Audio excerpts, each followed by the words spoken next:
ఓం శ్రీ గురుభ్యో నమః. ఓం శ్రీ గణేశాయ నమః. ఓం శ్రీ త్రిపుర సుందర్యై నమః.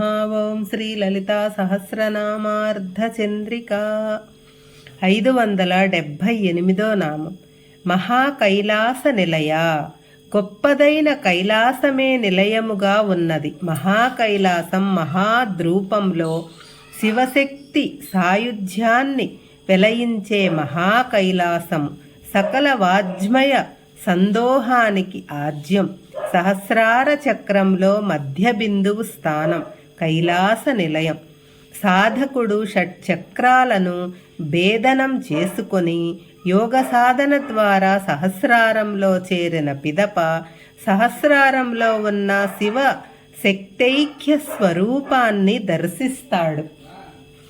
అదే మహాకైలాస నిలయం. శ్రీమాత మూలాధారములో పుట్టి అన్ని చక్రములను దాటి సహస్రారంలో ఉన్న శివుడిని కలిసి ఉండటమే మెట్టినింట చేరినట్లు. మృణాల మృదుధోర్లత. తామర తూడు వంటి మృదువైన బాహువులు కలది. సుషుమ్నా నాడికి ఇరువైపులా కూడా పింగళా నాడుల వలె ఆమెకు ఇరువైపులా సుకుమారమైన బాహువులు కలది. మహానీయుల చేత ఆరాధింపబడునది. అమ్మవారిని ధ్యానం చేస్తే ధ్యానం చేసిన వాళ్ళు అమ్మవారుగా అయిపోవటం సాయుధ్య సిద్ధికి లక్షణం. దయామూర్తి. మూర్తీభవించిన దయాలక్షణము కలది. అమ్మవారిలోని ప్రతి అణువు పరమాణువు కరుణతోనే తయారయి దయామూర్తిగా ఉన్నది. అందరూ అమ్మవారి అనుగ్రహం మీద ఆధారపడినవారు. హరిహర బ్రహ్మాదులందరూ ఆమె దయ కోసమే ఆరాధిస్తారు. మహాసామ్రాజ్యశాలిని. పరబ్రహ్మకు చెందిన ఈ విశ్వ సామ్రాజ్యాన్ని పరిపాలించున్నది. మన ఆత్మ సామ్రాజ్యానికి కూడా పరమేశ్వరి అధినాయకురాలు. ఆమె పాలించే రాజ్యం మహాసామ్రాజ్యం. శబ్ద బ్రహ్మను సేవించటం, శబ్దాన్ని శాసించటం, శబ్ద స్పర్శ రూప రస గంధాలను శబ్దం ద్వారా తగు రీతిలో వెలయించడం, ఇవన్నీ మహాసామ్రాజ్యశాలిని చేసే మహాత్కార్యాలు. ఆత్మవిద్యాస్వరూపిణి. విశ్వాసాన్ని నడిపించే అంతర్గత శక్తి అయిన అమ్మవారే ప్రతి జీవిలోనూ అంశరూపముగా ఆత్మశక్తిగా పనిచేస్తుంది. ఆత్మవిద్య అన్ని విద్యలకు మించినది. లౌకికమైన విద్యలు ఆత్మవైభవాన్ని విమర్శ రూపంలో వివరిస్తాయి. ఆత్మవిద్య ఆత్మతత్వాన్నే తెలియబరుస్తుంది.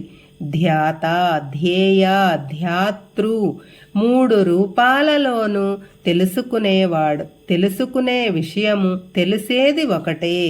బ్రహ్మజ్ఞానం ద్వారా సాధన చేసి తెలుసుకోగలిగే విద్య ఆత్మవిద్య. మహావిద్య గొప్పదైన విద్యాస్వరూపురాలు.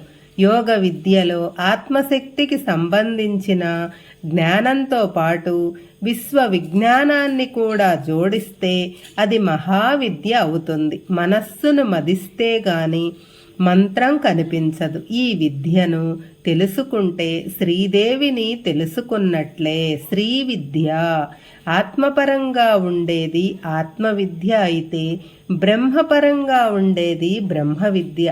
ఇట్లే అంతటా నిండి ఉన్న అమ్మవారిని పరాశక్తి గురించి చెప్పేది శ్రీ విద్య అంటారు. కామసేవిత. కోర్కెలు గల వారిచే సేవింపబడునది. శివుని మంటకు ఆహుతి అయిన శరీరాన్ని కోల్పోయిన మన్మధుని శరీరం మన్మధుని భార్య అయిన రతీదేవికి కనపడేటట్లు చేసి రతీదేవికి వైభవాన్ని తొలగింపజేసిన అమ్మవారిని నిరంతరం రతీమన్మధులిద్దరూ ఆరాధిస్తారు. అందుచేత అమ్మవారు కామసేవిత. బ్రహ్మ విషయాల కోసం మనస్సును మదించటం మానేసి అంతర్విభూతి ఆస్వాదించేందుకు మనస్సును శోధించే మహానీయులు కామేశ్వరిని సేవిస్తారు. శ్రీ షోడశాక్షరీ విద్య, శ్రీ షోడశాక్షరీ విద్య రూపము, శ్రీ షోడశాక్షరీ విద్య వంటి అమోఘమైన మంత్రశక్తితో పరాశక్తి యొక్క అనుగ్రహము పొందుతారు. ఆమె షోడశాక్షరీ మంత్రములో ఉంటుంది. త్రికూట, 3 కూటములుగా ఉన్న మంత్రస్వరూపిణి ఆమె. మంత్ర రూపములో ఉంటుంది, మంత్రకూటాలలో ఉంటుంది. ప్రతి మంత్రానికి వాగ్భవ కూటము, మధ్యకూటము, శక్తి కూటము ఉన్నట్లే దేహానికి కూడా ఆ కూటత్రయము ఉంటుంది.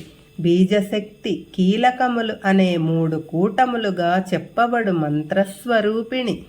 కామకోటిక, కామమునకు పైన అంచున ఉన్నది మోక్షము కాబట్టి అమ్మవారు మోక్షస్వరూపిణి అయింది. ఆమె కటాక్ష వీక్షణ కోసం 1,000,000 మంది దేవతలు ఎదురు చూస్తూ ఉంటారు. కామకోటి పీఠాదివాసిని అయిన కామాక్షీదేవి కూడా ఈ త్రికూటానికి చెందిన శ్రీమాత. కటాక్ష కింకరీభూత కమలకోటి సేవిత. ఆమె కటాక్ష వీక్షణ కోసం 1,000,000 మంది దేవతలు ఎదురు చూస్తూ ఉంటారు. తన కటాక్షమునకు నోచుకొని తన భక్తులను సకల సంపదలతో అనుగ్రహించు లక్ష్మీ సమూహముచే సేవించబడినది. పరివార దేవతలు, నిత్యా దేవతలు, యోగినీ దేవతలు, అష్టసిద్ధి దేవతలు మొదలైన వారందరూ అమ్మవారి కనుసన్నల ఆజ్ఞలపై నిరీక్షిస్తూ ఉంటారు. శిరస్థిత అంటే శిరస్సు యందు ఉంచదగిన గురుపాదుక రూపమున నుండునది. సాధకులు యోగ సాధనలో సహస్రార చక్రంలోనున్న బిందు రూపంలో ఉన్న శివుడిని శక్తి షట్చక్ర భేదనం చేసుకుని ఆయనలో కలుస్తుంది. ఇలా కలవటాన్నే శిరస్థిత అనే నామాన్ని అర్థం చెప్పుకోవచ్చు. చంద్రనిభ, చంద్రుని కాంతితో సమానమైన కాంతి కలిగినది. సహస్రానికి ఆజ్ఞాచక్రానికి మధ్యనున్న ఒక దివ్య ప్రదేశాన్ని చంద్రనిభ అంటారు. చంద్రుని యొక్క వెన్నెల మనకు ఆహ్లాదాన్ని, ఆత్మకు ఆనందాన్ని ఎలా చేకూరుస్తుందో అలాగే అమ్మవారి సాన్నిధ్యంలో కూడా మనం ఆనందం పొందుతాము. కాబట్టి అమ్మవారిని చంద్రనిభ అంటారు. శ్రీమాత్రే నమః.